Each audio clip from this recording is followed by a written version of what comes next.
Cars.com Auto Review. Hi, I'm Bill Jackson, and we're here with the 2009 Audi Q7. It's a luxury SUV, and there was a time when there weren't that many luxury SUVs on the market. Now, though, there are a ton, and they all have their own personality. We're going to walk you through some of the features of the Q7, some things that really suit it well for the luxury market, as well as one or two things that, well, aren't so great. Now, we have the diesel version of the Q7, and that's kind of a mixed bag.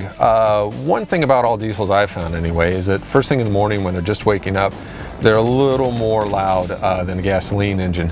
But even later in the day, one thing I was noticing is that you get a little more engine noise than I think your average luxury buyer would want. So if you're considering the diesel version, pay attention to that when you test drive.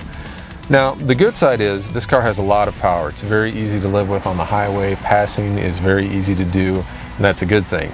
Another thing that I found the more I drove the Q7 that I really liked is even though this is a large three-row crossover, it actually feels a lot smaller. It feels more narrow, and it's easier to drive around the city and park. Also, another good thing.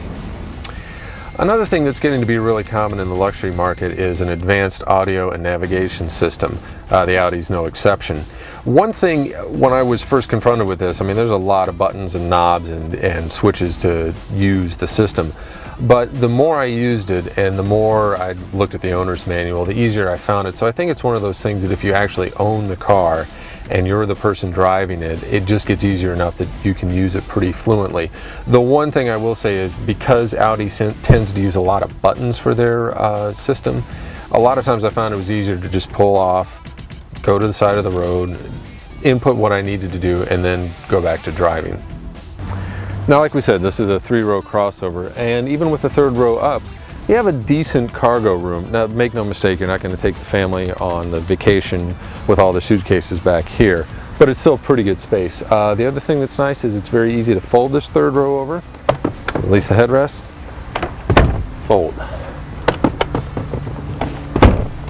And then you're left with a huge cargo area. Now, I'm not a golfer, but I'm willing to bet that you can carry 3 golf bags in here pretty easily, and as well as a bag or 2.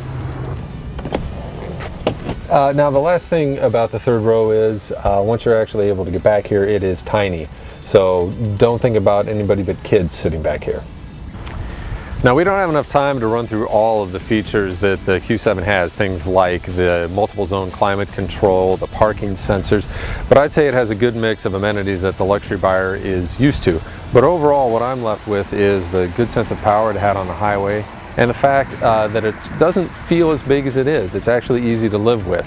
I think that makes it a strong competitor in the luxury field.